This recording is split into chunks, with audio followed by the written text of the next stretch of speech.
All right, episode 83 today. We're going to talk about real estate agent fatigue. Are you feeling it? We're going to get started right now.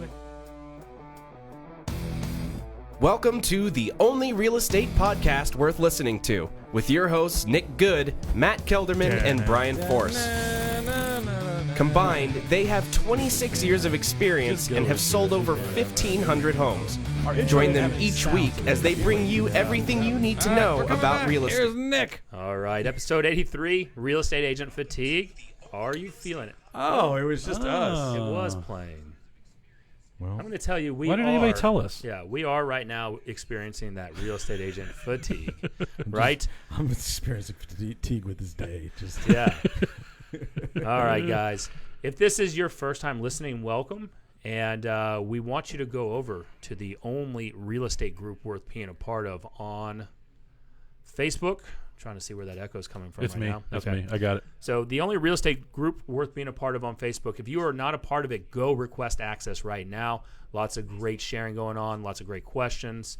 And as well as go listen to us on iTunes. If you don't have time to watch the video, if you're not on Facebook right now, go over to iTunes and leave us a review. You can check out our last episodes. Episode 82 last week we talked about, is Zillow becoming a real estate brokerage? That was one of my favorite episodes. that was a really good episode. Yeah. It almost came to blows for the first time in only RE podcast history. But then we buttoned it up and we're all good now. We did. We Yeah. made up. Yeah. We made up. So, as well as our first Monday mastermind. So, if you weren't a part of that big news announcement, we have kind of transitioned toward Academy, right? So you'll no longer be hearing the touracademy.com/take10. So if you're wanting to take 10 plus listings every single month, that's where you would have gone. This is the last time we're going to mention it. That's the last time. So now every Monday at 5 p.m., we are doing 30 minutes to an hour of masterminding inside the only real estate group worth being a part of. And we want this to be interactive. So we had talked about this a little bit on this previous Monday about real estate agent fatigue. And I'm starting to see through people that I've been talking and coaching with, as well as my own real estate team. Now you guys are seeing something different, but we're seeing people just pulling their hair out, right? Yeah. They've got deals falling apart. Matt was talking about one earlier, right? It's just frustrating experiences right now all the way around. You know, lenders are backed up. Now your clients are pissed. Everyone's just in a pissed off mood. Yep. Right? And so, you know, you've been running since the pandemic. Now you've got to remember your mask walking in a store, and then you forget it and you got to run back out because, you know, you're going to get shamed. And Matt and I went to Walgreens to buy White Claws the other day, and we remembered that we didn't have any masks. And so Kelderman just grabbed 2 off of the shelf and put them on, and he was like, "We're going to pay for these." Yeah, we just warm around the store. I do the same thing. Like, I'm the guy who walks in and I'm just like, hey, that Dr. Pepper looks delicious. I'm just going to drink this as I move. I pay for it every time, but the mask, I was just like, I'm not walking back across does it the make street. you feel like people are looking at you like you're going to steal it, though? No, well, no, because I'm not going to steal it. I don't know. I don't worry about it. Like, if somebody said something, I just like, fine, I'll go pay for it now. I don't did. care. I did see a guy at Home Depot the other day. We had our client appreciation event, which I'll bring up here because y'all had one that same night on Yeah, this which we want previous to Saturday. talk about for sure. And so I'm at Home Depot because we needed some zip ties last minute. We ran out.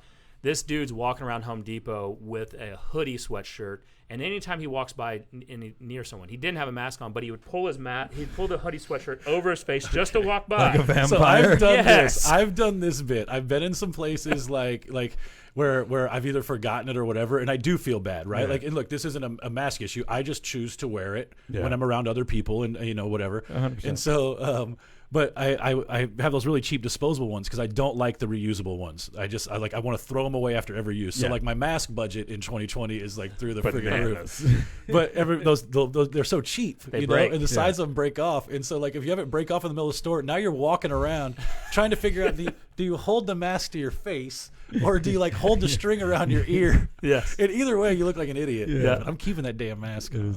That's So- going to be my Halloween costume. I'm going to be a vampire who forgot his mask, and so he has to do his cape and just keep his cape up. Yes. You know, like they do, but he can't take it down. I'll let you know. There will be pictures out. Heather and I have a Halloween party this Saturday where we're going as. Thanks for the invite. Well, it's not my invite. Oh, I thought you were saying you're having a. Yeah, it's at our house. Sorry, guys. I'm gonna be out of town anyway. Yeah. No, you're invited now. So let's talk about real estate agent fatigue. You know, during this time, you're getting burned out. You know, when we talked about this a little bit on Monday's mastermind call over in the only real estate group worth being a part of. And how do you just not want to go home and just start drinking, or you're drinking throughout the day? But how do you stay up with your lead gen in order to make sure that the next 90 days, the next 6 months worth of your pipeline is full? Because usually what ends up happening, all you're focusing on is putting out these fires. Yep. That's all you can think about. And what you don't want to do is you don't want to think about adding anybody else to this chaotic mess. Yep. Because you're like, I can't deal with any more shit right now. Yeah. Yeah. Right? And so, what we talked about is, one, how do you get out of that funk? Two, does that mean that you need to also look at better systems? And then three, by the way, Justin Nelson is back. He's out of Facebook jail. I was literally, he's commenting all over. This is why you get put in Facebook He's gonna get jail. thrown Nelson. right back in. Just come out here hot all the time. We were talking about this before because I was saying I got put in Facebook jail 2 separate times specifically because what you guys don't know is when this show comes on, part of my job is to share it out, and I just go straight ape-s and just share it to everything. And finally, somebody had enough of my shenanigans, and they just locked me up. You're like a mom's hockey group in like Wisconsin and stuff, just shut that random. shit down. You're like a hockey player that just came out of the penalty box, and you're just dead on, Just just going to flying slash somebody and just punch fucking everybody. penalty box it Exactly. again. So if you care about me at all, share this out at least one time for me so Please. I won't get put in jail. Exactly. Okay, but seriously, what does it come down to? So we're facing. I would say that's kind of what overtakes the industry this time of year. Yeah. We're in fourth quarter. Why do people get fatigued this late in the year? Well, I mean, if you look at what even my team and up until yesterday and today, this October looked a little grim. I mean, we were only at 3 listings taken for the month. We took 6 in the last 24 hours. So Great. we're back. We've got a little bit of energy now. I did have a talk to him on Tuesday after a Monday call about, guys, I know we're running that fatigue. 100%. Right? But you got to dig deep, right? And you need to have that feeling to help you get over that fatigueness, is that catching that second win is you need to start getting some wins with more clients. Yeah. Right? You're taking clients out. We've got several right now that are in a price range that's competitive, that's competitively priced. Yep. They don't want to go over asking price, or you think this is an amazing house and they're like, yeah, let's see what else is out there. Mm-hmm. You're not convincing me. But right? so to play devil's advocate and maybe to disagree a little bit is, what if you like? Kelderman's dealing with this right now. It's just like lenders blowing up deals, right? Title companies not doing that. Like sometimes you can't control it, and sometimes you can't win with your clients. Right. Let's just say I have I completely have a blank November and December. Those are 2 traditionally slower months, holidays, all that type of stuff.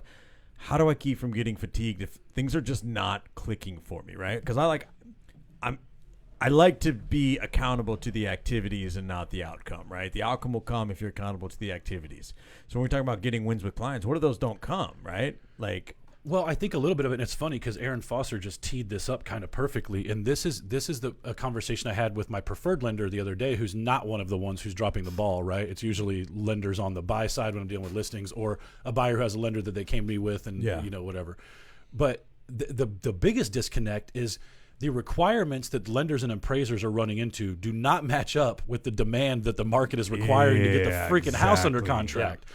So like, lenders and appraisers need a little more time. Guess what sellers aren't dealing with right now? A little more time, right? Because there's so much activity. Yes, but a little bit, again, is that because the listing agent isn't setting proper expectations on that, There right? is that. There's definitely that, right? But again, from the buy side perspective, you have no control over that part of the conversation, right? When we're talking about why the fatigue sets in, because that's what's currently kicking my ass. I've got 10 pendings, and as of yesterday, 3 of them are a problem that I have zero control over. One of them, I'm the listing agent on, and I have more communication with the lender on the buy side than anybody on the buy side does, right? And we are, in my experience right now, we are dealing also, depending on what side of the fence you're on, whether you're representing the buyer or the seller, is that a lot of times right now, the agents that are involved are not experienced agents in terms of of dealing with something like this, right? If you look at the length of the average agent right now, what is like 3 or 4 or 5 years, something 3 to 5 years. We'll just call it that. That was during the entire, when things weren't really hitting the fan, right? Where Brian, you got in at 2011, right? 2010 or 2011? 2011. 2011, right? Time is a construct. It's not real. Yeah, I was 05, right? 05, license 06, 07 full time. Everything hit the fan in 08, right? I'm used to that and going back to almost that PTSD of that side, and making sure that again it's that over communication and the arguments with agents. That is the problem right now. You're arguing with agents, then your clients are chewing your ass out because they don't feel like you're doing anything, right? We got fired from one, from a listing that freaking Zillow would not pick it up, right? Guess what I do? We call Zillow. We made reports. We made claims. Nothing. And the homeowner's blaming us for that. They're saying that's the reason why their house isn't selling. When in turn we actually got 3 or 4 offers on that house. They just rejected every single one of them. Wow. Right? And so now you're just at that point where you're stuck. And the last thing that you want to think about in that agent's mind, and the majority of agents is I don't want to go lead generate right now. Right? I don't want to have to go fight and prove that why you should hire me. I don't want to have to overcome your objections right now because I'm also having to overcome the objections over here. I'm also having this jerk of a buyer's agent yell at me, right? And then I've got the lender trying to throw that agent under the bus when it's the lender's fault for not setting expectations. But isn't that why you lean into it though? Like I was just joking before when we were talking about me getting into 2011 and I was saying time is a construct, but that's real. Like time is not real. We invented it, right? So like fourth quarter is not a real thing. None of this is all man-made. You know what I mean? So like, what if we were having these problems in May, but you had the summer to look forward to? Would you just not lead generate? Would you just be like, no, you'd be actually kind of pumped and energized because you'd be like, I got the best 3 months of the year ahead of me. This is where I really want to lean into my business, right? But when we have November, December, and January to look forward to, it's easy to think and get in your own head and go, you know what? It's not going to get any better anytime soon. But so everybody else is thinking that too, so there's an opportunity there. It's the same process. It's the same thought process in sports that a win late in the season is more important than a win early in the season, or a fumble early in the game. It's bullshit. Fumble early in the game isn't as detrimental as a fumble late in the game. Yeah. And I like what Jake just brought up in the comment. I can't read all of it, but he's talking about the 80-20 rule, right? Yep. If you look at what we have for the rest of the year, and I'll straight steal this, but Jake Dixon, episode 81, if you guys want to go back and watch. That's a really good one. He does a great one, but he was just talking about how like there's 50 working weeks in a year, and there are still 10 working weeks left in this year, right? Like now, a lot of you aren't going to count them as 10. Because I will say a lot of real estate agents shut that shit down at about Thanksgiving and they wake up a week after New Year, right? But the reality is there are 10 weeks that you can fill your pipeline between now and the rest of the year. And that is 20% of your working year is still ahead of you. Why do we value this time less than we value, to your point, the time in May? And to add to that, one of the reasons that some people are feeling fatigued right now, and this is not to play the blame game or point fingers, is just it's easy to feel fatigued when you're coming off probably your busiest months of the year where you didn't have to lead generate quite as hard and business would just come to you because it was the summer. Well, that trailing 90 days that you weren't lead generating, well, now it's showing up. So you have a choice to make. Do you want to see the next 90 days look just like that? Or do you want to pull your head out of your booty hole and start lead generating like a crazy person when you know that everybody else is going to be taking some time off here and January is going to look a whole lot different? So it's just like in the course of the narrative, October is no different than March or any other month. Yeah, and that again, that's assuming that we are saying that agents don't have something to look forward to. They're like, all right, November's coming up, December's right around the corner, so nothing happens, right? Maybe that is that newer agent who assumes that the holidays just stomp down, right? Where again on our Tuesday call with the Good Home Team meeting that we do. Our December's typically second or third best sales month. Well, it's funny you say that because you can just look at the MLS and look at the trends. Statistically, there's going to be fewer homes sold in like December and stuff like that. I personally think that's man-made. We think it's seasonal because I don't think it has anything to do with the consumer. We think that people are less or more likely to move based on seasons or whatever. The reality is I think we have less closings in December because people stop lead generating in the summer. Right, and then it's just how it's more to do with the agents and their businesses. Unfortunately, it is, and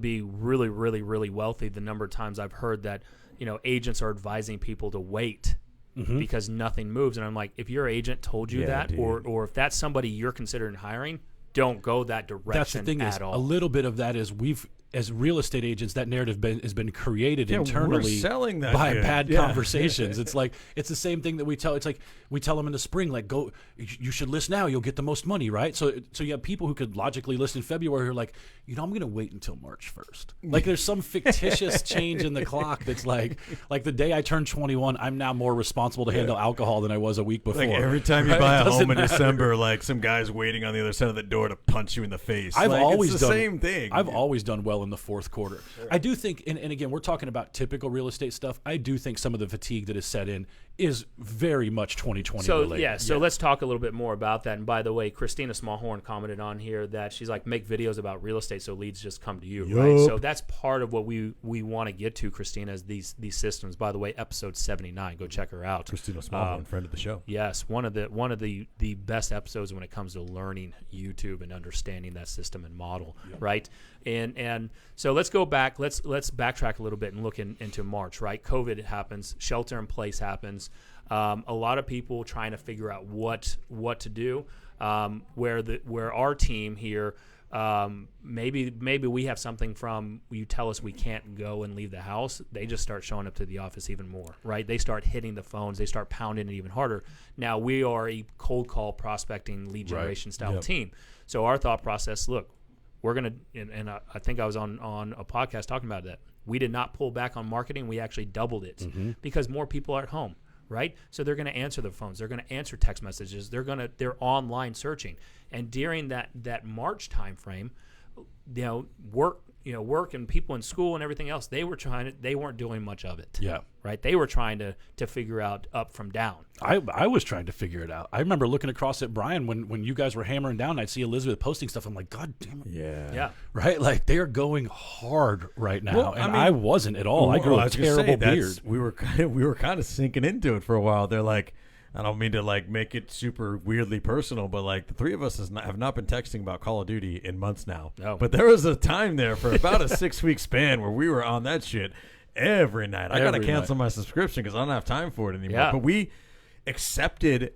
We all kind of thought back in March that this would be a passing thing. Yes. And it just wasn't. And it took us a little bit to adjust. But once we settled into it, we've had nothing but growth, nothing but better months, and that has nothing to do with we're so amazing, and like all it has to do with is the fact that we realize that this is the reality we're living in now, and it is not going anywhere. And even when it does, there will always be some other obstacle in the way. Right. And you've just got to find a way, because once this thing is over, there's going to be something else behind it. It's kind of what you make of it. The same way that October is no different than March or April. This just happens to be the objective reality you're living in right now, is that it's fourth quarter and you've been working all year.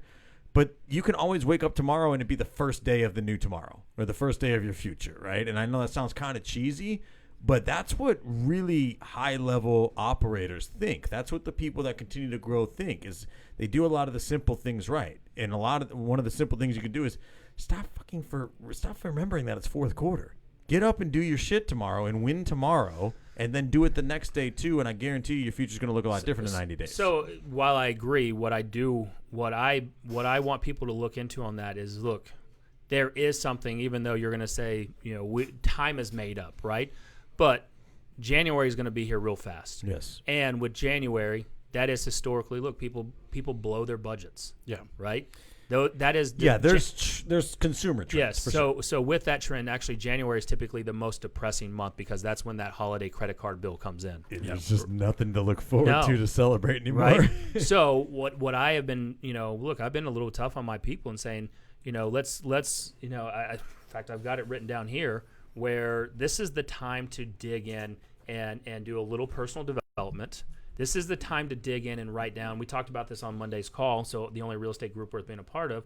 So on Monday's call is, what are you frustrated with? Write it down and let's document it. And then, is this a time that you should be digging into your systems or lack thereof and figuring out what your systems are, right? Yeah. And so let me read this real quick, Brian, before you make that point. Sure. And so I talked about to my team, and maybe this hits home, is I said, I said, let's where the hell is it? Doggone it. Go ahead and hit your point. Well, I was going to say that one of the things I think that leads to the fatigue, you hit the nail on the head, is the lack of leverage and maybe the lack of focusing on dollar productive activities. When we're becoming consumed with the task-oriented stuff in our business, like, especially if you're, kind of a high D personality like we are, that's the stuff that fatigues me. I don't like focusing on task-oriented stuff. But if you're not properly leveraging your business, that stuff kind of starts to pile up, and then when you have to focus on it and your business is a little slower because it's, getting in a fourth quarter here, and there's a global pandemic, and there's an election, and there's all this thing. Well, all of a sudden you turn around and you're like, I've got a mountain of shit that I need to do, and none of it's going to make me money, and that becomes a rabbit hole that's really hard to come out of. Right, and this is something to kind of visualize, right? I did this with my team, as I said, look, guys, let's look into the future right now. It's 5 years from now. It's 3/27 on a Wednesday. Are you still in real estate, or are you out of the business and stuck in a job wishing for that better life that you wanted? Yeah. Or are you peering out of the window of your dream home, or staring out of the window of a plane headed to another vacation with your mask on? Mm-hmm. Right? So this is something like, let's put it back in perspective on this. And this is the time that you can take market share. This is, I looked at it, even though we're not. Look, is it a recession? I mean, the market's really good. Yeah. Right? Are we headed to something down that's really bad? I don't. No way. The market's shit today. I'm getting killed. Brian and I just recorded a video that we do for our local YouTube channel before we did this, and I think that was the kind of conversation we had. Is the market heading down? Sure. But does that mean that people don't need places to live and that houses aren't still going to sell? Tyler said it perfectly in his comment a couple of things up. COVID thinned out the market. All the businesses that spent the last few months adapting are killing it right now, right? And that is true. And again, real estate agents are just little mini businesses. The agents who have doubled down, and I told Nick, I said, I think we talked about this on the Mastermind on Monday, and we talked about even before the call. I think one of the big differences why your team experienced some of the fatigue that maybe ours wasn't is because we weren't hammered down in the first quarter, right? It's very much fresh running back with fresh legs coming in the fourth game and ripping a defense up, right? Like we've had the advantage of Brian and I finding ourselves a little bit, right? Because our business is still in the kind of growth mode where Brian and I have learned a lot about each other. We were even talking about before this, right? We've turned a corner in the past 4 or 5 months that we're not really sure we're still a little surprised by, right? I mean, and to speak to that, the point about having fresh legs is huge, because here's the thing: you can give yourself fresh legs just with a mindset shift. Yep. And again, like everything we talk about, this is going to come back to mindset a little bit. Where I think that we've done a good job through this is recognizing that. I think one of the things that, like, right after we got past, our Call of Duty phase, we recognized that this was an opportunity, right? And sort of sunk into that reality, and then we made it a reality. I think what a lot of people are dealing with is something that I know Matt and I deal with on a very personal level, and it seems like something that Nick has never dealt with. But I just maybe he wouldn't tell us if he did. He wouldn't tell us if he did. Is I deal with imposter syndrome very, very badly. Dude, every day. Yeah, I mean, where you feel like a fraud. Yes, yes, 100%. Where I feel like we don't deserve this. This is not me. Like, I'm not smart enough, good enough, any of that, right? And I think that when you've been working all year, you throw in some of the obstacles that 2020 has thrown at us, throw in some of the anxiety and some of the uncertainty around the future, and then also throw in the fact that even if you are making some headway, maybe you suffer a little bit from imposter syndrome like I know that we do. It can be really mentally manipulating for you. It can be really, really difficult to push through that, and I certainly empathize with that. The other thing that I would say is that it's just also objective reality. Like if that's how you're, like, I will tell you this: I wake up every day feeling like I'm living in someone else's shoes, and the first battle I have to fight every day is that I'm just going to wear them. You know what I mean? And that has to be true for you as well. If you're just feeling like 2021 is going to crush you the way that 2020 did, it just will. But if you wake up and just know that like you're just prepared to fight those battles, no matter how you're feeling, like, I'm always going to feel like I don't deserve the life that I've built. Right. And a lot of us probably will. You know what I mean? And I think that when you feel that way, it tends to exacerbate the obstacles that are put in front of you. So a lot of this just comes down to a lot of thought work, a lot of mental work, a lot of. But how do you work on that? Because so like, there's people doing the 75-day hard challenge where that's 2 workouts twice a day, drinking a gallon of water, healthy eating, no alcohol. They fail at the no alcohol. Of course they do.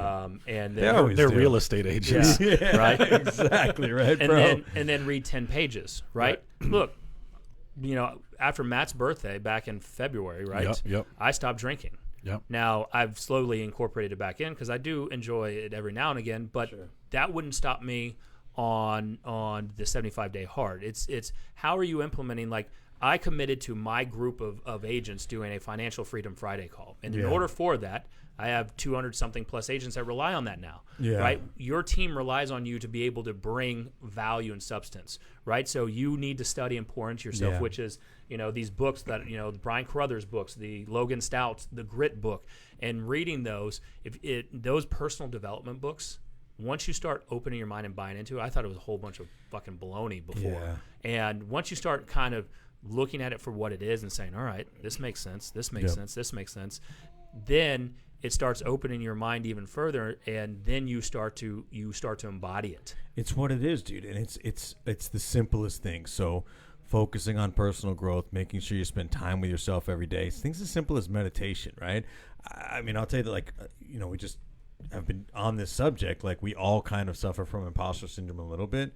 But I think just the fact that we're able to acknowledge that shows a little bit of personal growth, right? Like, I know that I suffer from something like that now. But I think that one of the things that I am at least a little bit proud of in myself as far as my personal growth journey is through a lot of meditation, through a lot of that thought work, through a lot of trying to execute on things that I read in books and things like that. Like, I've been able, at least in some form, to step back from that and look and view myself having that imposter syndrome, which means I don't have to sink into it, right? It crushes you when you really feel that way. But when you kind of work on it enough to know, like, hey, this is a crazy life I live. I don't even really feel like I deserve it. But you're able to almost view it as an outsider. That's something that becomes very valuable, because then you become almost emotionally attached from it and you don't let it crush you, And I think that's so it comes down to the simplest things. I think that thought work and those, meditation and things like that is tremendously helpful. So we also just don't bore you to death and beat you over the head after like 83 episodes worth of motivation mindset talk, right? What about digging into your systems, right? Because look, there's a lot of success that you guys are starting to have, and so are we within, and tweaking systems where, a lot of these agents that are just running with their hair on fire, you ask them where their business is coming from, they don't know. Probably sphere and referral right now anyway. Yeah. Right? But they don't know where that next opportunity is coming from. They don't know what their pipeline looks like. They don't even have any way of projecting or tracking. Well, I mean, obviously the systems part of it is huge. This goes both ways, though, dude. I don't know for sure, because sitting here now, obviously I understand the value of systems in such a huge way, because, like, I wouldn't be anything without our systems. I'm going on a golf vacation with 16 dudes tomorrow that I had to organize the whole thing. I did invite you. I invited you in July. You're okay, whatever. I won't talk about this. I'm the worst golfer. So unbelievable. July. Who even remembers that? Was it a formal invitation? I didn't even I didn't even get a send out card invitation. Okay, I forgot to send out card you. My bad. Anyway, the point I'm trying to make is it was a disaster because I had to organize it. So I'm so disorganized. I realized the value of the systems, but depending on where you're at in your business, there might be more important things. If you like, here's the thing: if you try to build the train before you put gas in it, you try to build the car before you can put gas in it, you ain't gonna go anywhere, though. So there's kind of a give and take there, right? So I like that, because Nick brought this up earlier when he was kind of numbering stuff off, and he said number 2 was leverage. And I will say, like, this isn't going to be super encouraging for everybody who's an individual agent right now and struggling with this, because my advice isn't, look, Brian talks about time being a construct. I'll tell you when time's not a construct. When it's 4:00 in the afternoon, you've got to pick the kid up. You didn't get shit done for the day. Time is a very real feeling that you are feeling in your life at that moment, regardless of what it says on the clock, right? The only reason I've been able to manage, and the reason I have, and look, I have 10 pendings on the board right now for currently the most volume I've ever had sitting on the board at any one time. Right. And all of that is happening because of the amount of leverage I have in my life, right? Yeah. The opportunities are coming through leverage system of my lead generation. The management of the transaction is coming through leverage that I have now, right? Like a lot of it is over time. Brian talked about I've slowly implemented things, partnered with people who can add stuff to my business, and now I'm in a place where I can have 10 deals on the board and literally stop down for 2.5 hours when there's other things going on with those transactions to record a bunch of video with you guys.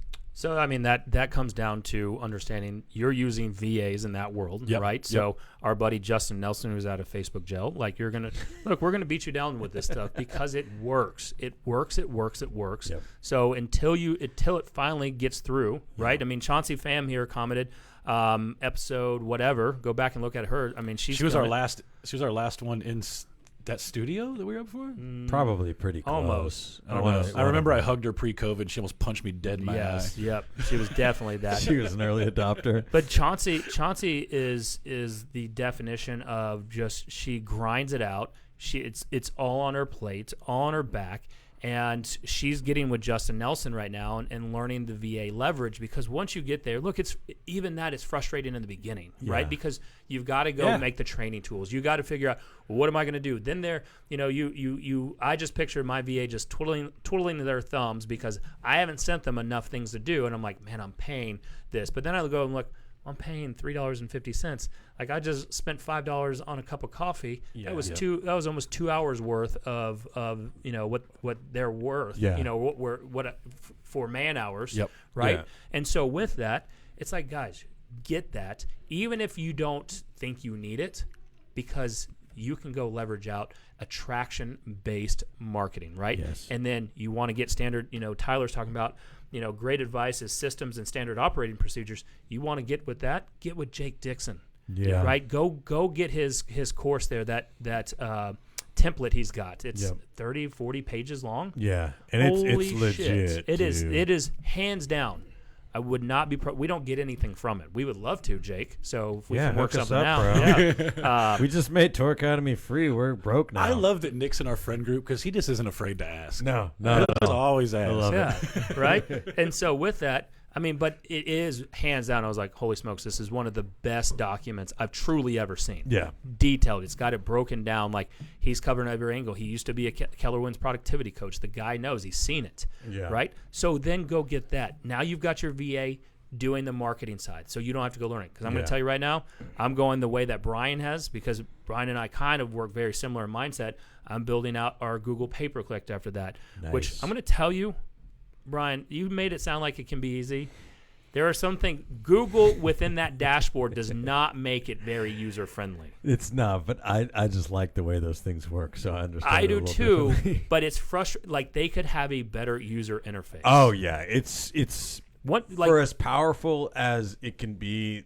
They need a lot of updates as far as usability. Yeah, it looks like I'm playing with something in the 1990s. It's like when you got top producers, a CRM, and you're like, what the hell? Exactly. Right? 100%. So now I'm going to tell you, or you can have a VA go learn that, or they can go do the other marketing attraction side while you can go learn Facebook funnels, Google funnels. Then you could go tweak that while working on your standard operating procedures, while mastering your calendar, because guarantee you, if I ask you right now and we were to follow you around, you're not master of your calendars. That might be the biggest thing for fourth quarter because there's so many distractions, is your calendar. And I'll tell you, this is something that we were talking about this just the other day, because Becca, my coach, asked me, she's like, what do you think one of the biggest differences is? And I said, my life has moved into a space where I don't have any choice but to live by my calendar. Fundamentally, I don't want to. Right, like it's just tedious to me or whatever. But especially these past 4 months, as I've kind of explored and moved into a new space and trying to do different things, I've kind of naturally gravitated towards it because it's kind of, I don't know, calming a little bit. I look at it every morning. There's a piece to it. I look at it every morning, just like I ask Siri what the temperature is going to be, just so I can figure out what my day is going to look like. But guess what I don't worry about? I'm not worried about Friday at all. Yeah. Right? Like my Friday is going to be what my Friday is going to be. Tomorrow morning or tonight, I'll look at my Thursday appointments, see what I've got on there, see if I need to leave any place earlier. And that's about the extent of how much I care about it.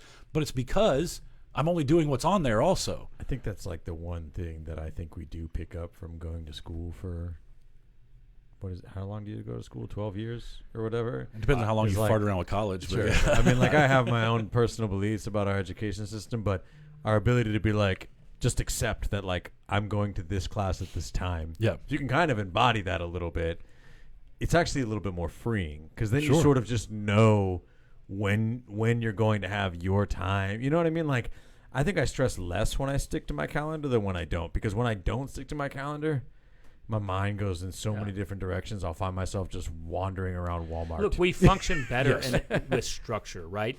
You don't need to be micromanaged, but if you know from 8 to 12, you need to be doing whatever lead generation activity that may be. Yeah. Guess what? It may not be cold calls. It may be making videos, right? And making sure that you're getting your videos edited, because Right. making them is one thing, edited is the next thing, and then freaking posting We them. just leverage that out. Yes. yeah, so I mean, like that's a perfect example of something that we've been doing for about 2 years that we are just now. Because here's the other thing too that I want everybody to hear in this: we're talking about the evolution of a career. That none of this happened for us in 1 month increments. All of this stuff was, hey, do this thing. We did it for a few months, right? I looked up the other day. I've had my VA now for like 6 months. Yeah. And we found out that there was an internet issue that was slowing them down a little bit, so we resolved that. And then we sent out 600 cards this month. Yeah. Right?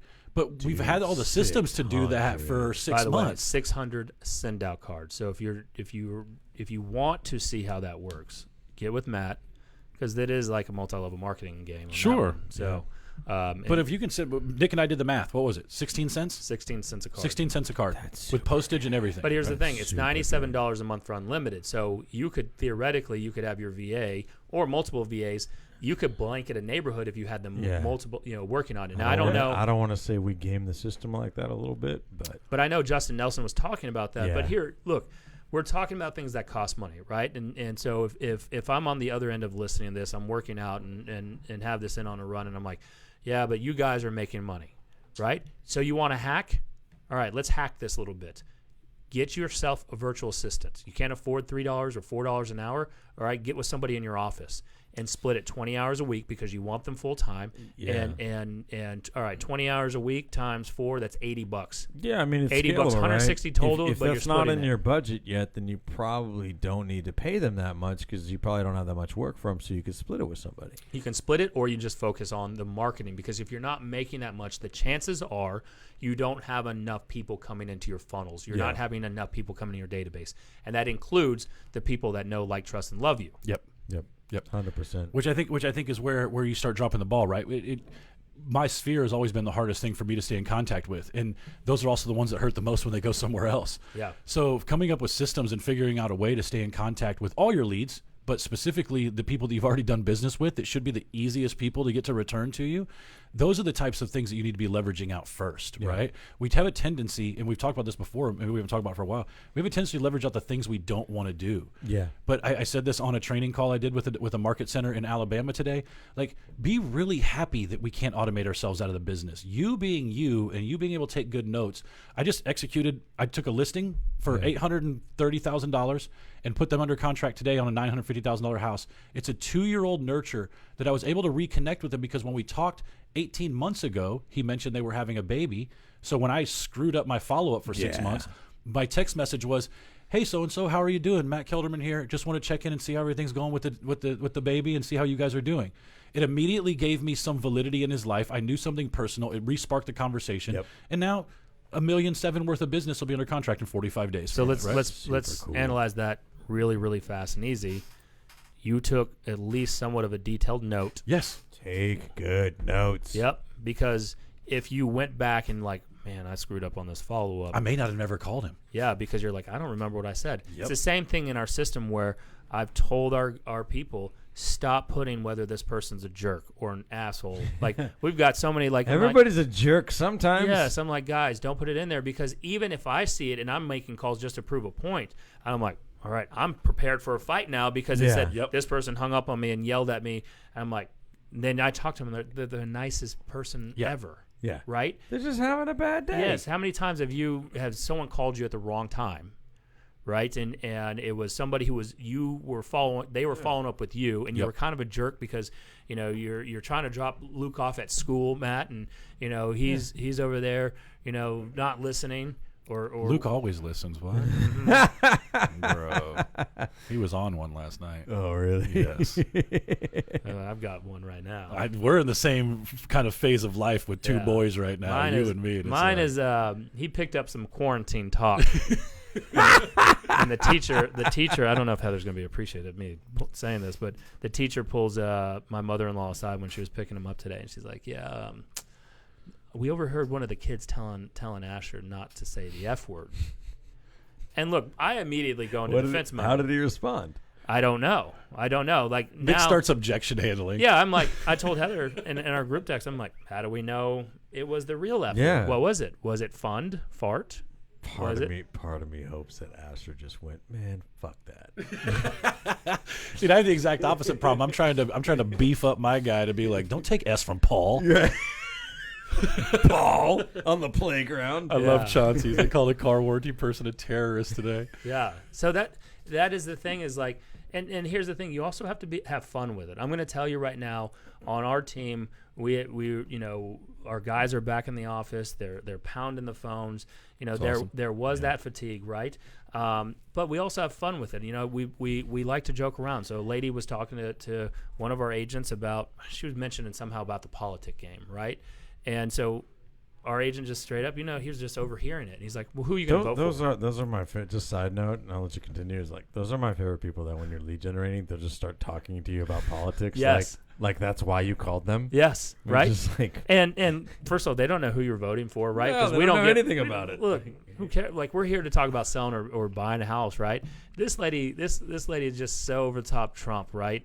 And she starts talking about the Trump train, and so get her on speakerphone. did she call it that? She did. She was like, I booked my ticket on the Trump. So we got it on speakerphone where she's yelling, "Get on that Trump train," and saying "choo choo" like loud. And She was doing choo-choo. I love her enthusiasm for a decision, right? I mean, hey, good for her. Yes, She's passionate, man. but here's Turbo hard in the paint. Here's the thing. Regardless of that, what it did is it re-energized that group, Sure. right? Because I mean, look, 100%. that lady went ham. Yeah. And and Nate was like, "What did you say? Like, can you say that again?" And she's just like, "Trump train," and just like, and we're just like, "Oh my gosh!" It was That's over the hilarious. top. Yeah. But they got it. They re-energized them. It's not a beatdown of like someone just cursing them out Yeah. or not answering. No, have fun with it. Yeah, I mean, she's not buying or selling, but it doesn't matter. But here's the thing is that's okay because, like, to your point, not maybe that lady specifically, but all of those conversations and diving deeper. And I talked about this maybe with our team or somebody recently. This idea that we get on the phone with people and we think that we can't agree with them about some of the things they say. Like, guess what? When you're calling expires and they're annoyed with you, you know why? Because that's annoying. Yeah. Right? They have a million people calling them, and they just got told by some other agent they were going to sell their house, and they're not. And then surely that agent didn't tell them what was about to descend upon their world when it expired. Right? And now you're calling them, and you're somehow irritated that they're annoyed with you. Yeah. Try next time you're calling expired and somebody's pissed at you, just be like, Brian, look, I completely understand. And honestly, I'm almost annoyed for you, and I can't even imagine how obnoxious it would be. I would be pissed off too. Here's the deal. I'll let you go. If you're telling me you're not selling at all and you don't want to talk to anybody today, I'll let you go and we can talk another day.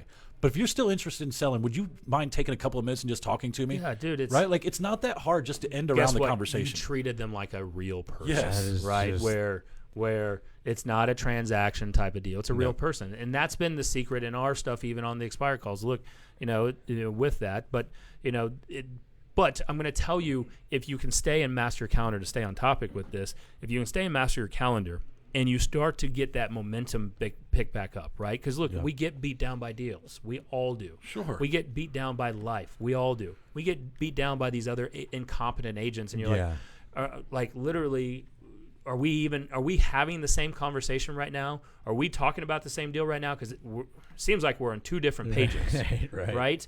And do you own the house? No, you don't. Okay, so let's not make decisions for somebody else, right? And so it's those frustrating dances and experience you got to go through. But the more you lead gen, the more at bats you're going to get, and then you're going to appreciate those great clients that you have, because you're also learning how to set expectations. This is making you more experienced as an agent. That's it. And guess what your clients want? They want to hire you because you're experienced in this. They're not hiring you maybe they are hiring you because they like you too, but they're also hiring you. They just, probably don't like you. No, not me. But They it's the love same my thing I ass. said. The same thing that I said that when I'm flying on an airplane. Look, I want my pilot to be cool, but I also want him to make sure that when shit hits the fan, he can handle it. Yeah. I don't need the inexperienced guys that are going to freak out Yeah. and then just run it into the ground. Yeah. They'll be like, nope, nothing I can do. Autopilot's on. Nope. No, Yeah, like, I didn't know. The right? blow up autopilot from the Yes. movie Airplane. Yes, right? That's the thing this is getting you that experience. Yep. And you have to, as shitty as this is going to be, enjoy that experience. I am better for my clients now because I screwed up on transactions early on. Yeah. Right? The reality is there's more business I get now strictly because of my experience. If you guys think that I still walk in with a printed out listing presentation and read through it word for word while showing them the comps, I haven't had a listing appointment like that in 3 years. You know why? Because now I'm going in and having a conversation. I take all those things with me and we bring it up when it's necessary, but I'm not walking through a bullet pointed list of things I'm going to do because I'm seeking to understand what you need in this transaction, and then I'm going to show you how I'm going to fill that gap. 100%. Right? And over time, I've gotten better at asking questions, so I don't lose deals over little stuff because I just didn't ask. But the experience that you get from your mess ups and your successes is what's going to keep you in this business. I'm excited to see Matt get to the point where he's not just wearing T-shirts and shorts to $1 million listing appointments. He just isn't wearing pants. It's just straight. He's so comfortable. It just shows up in a bathing suit. Yeah, I mean, so you mentioned Chauncey before, friend of the show, who he just grinds it out, right? And to expound upon kind of all of these points is that when you're feeling fatigued, right? When you know kind of everybody else is, when it just seems like it should be that time of the year, right? And you need to up your activities, you need to up your lead gen, you do all that type of stuff. Like, I think to kind of simplify it a little bit is, you know, we talked a little bit about imposter syndrome before and stuff like that. Like, my philosophy on these things is like, when you're feeling tired and you're feeling this way and you're feeling, you know, all these different things, like, I think one of the main contributors to our success that we've sort of been blessed with is like, there's not really anything else that we're qualified to do in this world. So we just kind of had to make it work. And if you're going to take a lesson out of that, my lesson would be, when you're feeling tired, when you're feeling, you know, all these different things, it's because you feel like there's an exit door somewhere. You need to work hard enough day in and day out so that this doesn't feel sexy anymore. And then what I mean by that is, like, take this podcast, for example. When we first started this podcast, we would literally meet in person the day before for like an hour to like have a show meeting to like figure out what we were going to do, right? And, you know, if we were really professional, maybe we would do that again. The reason It's still on my calendar, it's by still the way. on your calendar, right? But to turn it into maybe a point is that I think the reason that we don't do it anymore is because we've done this for so long that this is just what we do now. And since it's just what we do, there's no exit door. We locked it. We just do this podcast now forever, I guess, or what, you know, like, we've committed to this. Yes. And in the same way that you can do that with your real estate career, like, when things are tough, keep working as hard as you can. Just make sure you win every single day. And then that sexiness of it all will wear off, and you'll just kind of settle into, like, to use myself as an example, right? Nick and Matt know this about me, and it's funny because I had to wear a suit to work the other day, yesterday. It was the weirdest thing. It was the weirdest thing, right? Because I was supposed to go on a really high-end listing appointment, and I wore a suit, and everybody in the office was like, oh my gosh, you own suits? In my head, I was like, yeah, I own a closet of like 50 of them, because that's all for the first 8 years of my career. I was 3-piece suit guy, like, every day. Yep. And that kind of just wore off. And like, now I'm a little bit further along in my journey, and I dress a little bit more casually because this is just who I am, and I've sort of sunk into this reality. Whereas before, I was trying to be somebody, and I was trying to. You've got the confidence now, right? And you got the confidence, and I think that's what I'm trying to say is, like, just work hard enough every single day, and you will find success, and then it will just become what you do, and it won't seem like a grind, and it won't seem like a pain in the ass. And then you put the right leverage pieces in place, and then the task-oriented stuff gets off your plate and doesn't seem like such a grind. Like, now we work really hard every day, but we get to kind of just do the parts of it that we really love, and that didn't happen without doing a lot of the parts that we really hated. But you had to find look, it's the searching, right? And you had to find it's the what when I think that you feel like there's a way out, you continue to search more. Correct. When you just accept that this is what you do for a living, it just is what it is, and you just break through. I burned my boats. This is it, right? Because all my boats led back to bartending. Yeah, well, I didn't need that shit. They also helped you because they closed down. Yeah, that helps too, right? Yeah. Thank God you're not in that anymore. Oh man, that would have been brutal. Hey, I want to transition really quick before we end here. Two things. If you're not part of our Facebook group, go to the only real estate group worth being a part of. Go request access. There's going to be a lot of cool things that we're going to start bringing in there for everyone. Some webinar ideas that we're doing. We're looking at partnering with some people, Justin being one of them. Also, if you haven't done so, we've been noticing the increase in reviews on iTunes. So go to the only real estate podcast worth listening to on iTunes. Leave us a review. Thank you so much for the ones that already have. 5 stars only, please. 5 stars, of course. And the transition here, while we wrap it up, how did your client event go this past Saturday? It's funny because our director of operations, also my wife, Lady, she's I need to be a little bit more hard on people when they need to be accountable. One of my big weaknesses is like I fear confrontation a little bit. So it's weird for a guy who used to punch people in the face. I know, but then you hug. But then he also gets into arguments on Facebook. It's kinda That's such a rarity for me. Get out of here. That is true. I'll give a credit on that. I don't see those too often anymore. When I do get into arguments on Facebook, I definitely leave my mark, but the frequency is very low. The alcohol content is high, though. yeah. For sure, 100%. We were like dropping off this PA system that we borrowed afterwards to a friend of mine, and we got to his house, and he was like, "How was it?" And I was like, "Oh, it's awesome, dude." And Lady was like, "It was a disaster." And then he was like, "I'm confused now." And she's right. Like, so this was our first big so we've done tons of client events now, which is cool. Like something again, like do something until it's not sexy anymore. Like I was so scared of our first client event. Now they're just kind of routine. I still get scared of, I still fear, the imposter syndrome. I always have that fear that it's going to blow up and I look like an idiot. Yeah. And those are the worst. That's my fear too. And I kind of felt like we did a little bit, but it just is what it is. Again, you just live. So what happened? So we did it. It was a drive-in movie event. Yep. We actually did it at a real movie theater, but they put a screen out on the side of the building in the parking lot. Okay. They just weren't super prepared for us. I went there 4 different times to make sure everything was good, everything was set up, the tech side was all good. Immediately they couldn't get the movie to play. So not only did we have to wait and start like 30 minutes late, they couldn't get the movie to play off of the DVD. So they streamed it off of YouTube. And it kept buffering.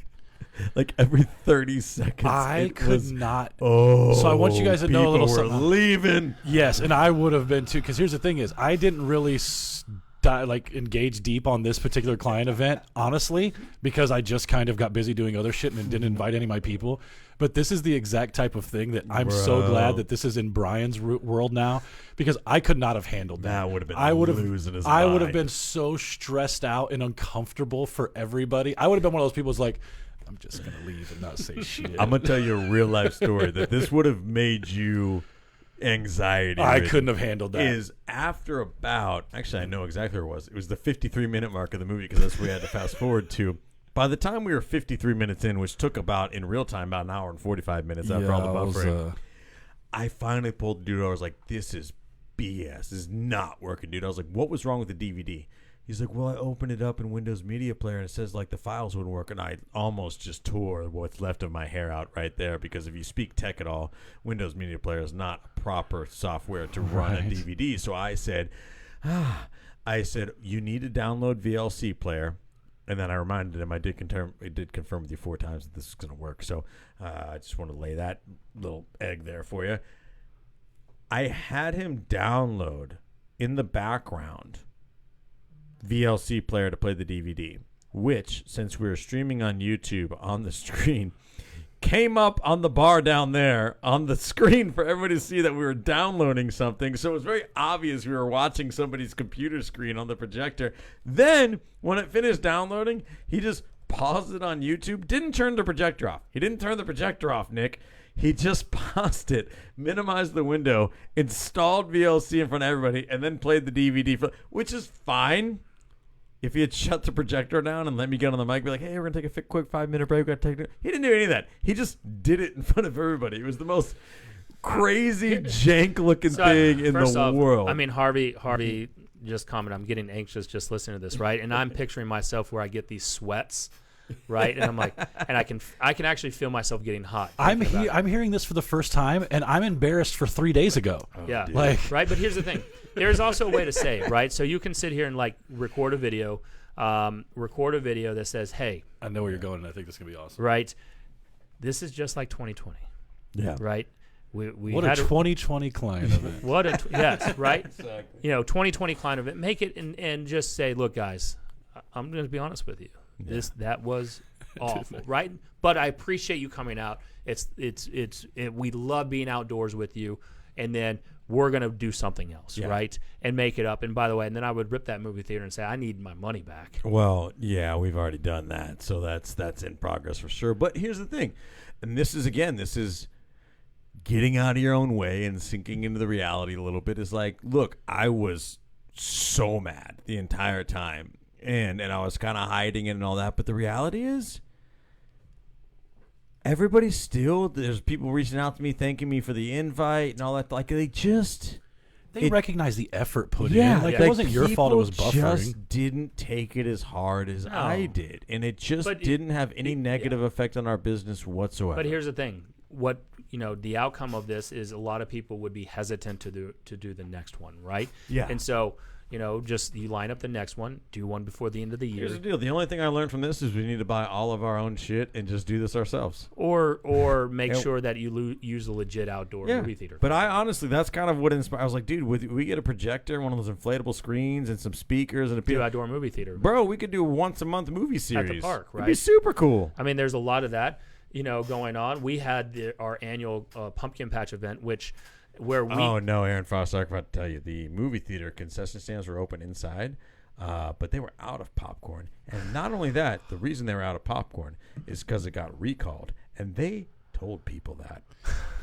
They had that fancy recall pop. That's a real... Not only should your popcorn not be recalled, but anytime a food item from your establishment gets recalled, probably don't tell your customers How that, right? does popcorn get recalled? I don't know, man. I feel like it's only one ingredient, right? Look, it's corn. Jesus. If everything could have gone wrong on that, it did. But like you said, your people didn't take it as hard. Throw another thing. Exactly. I mean, our event I thought was going to be a little bit of a shit show as well, because the Storybook Ranch that we do it at McKinney sold. Right, so their land is being developed. They still have it. I'm driving by there during the weekday, and I'm like, this kind of looks a little jank. Yeah. But we had the best turnout last year. We had over 900 people RSVP. Right. Okay. And a hair under 300, somewhere around 300 show up last year. We had probably 350 to 400 show up this year. Wow, right? that's awesome. And from that, it was easier on us because of COVID, we weren't allowed to bring any snacks or any gift bags or anything like that. Yeah. They had their own food truck, which they should have always had. And so, we just collected and paid for their entry fee.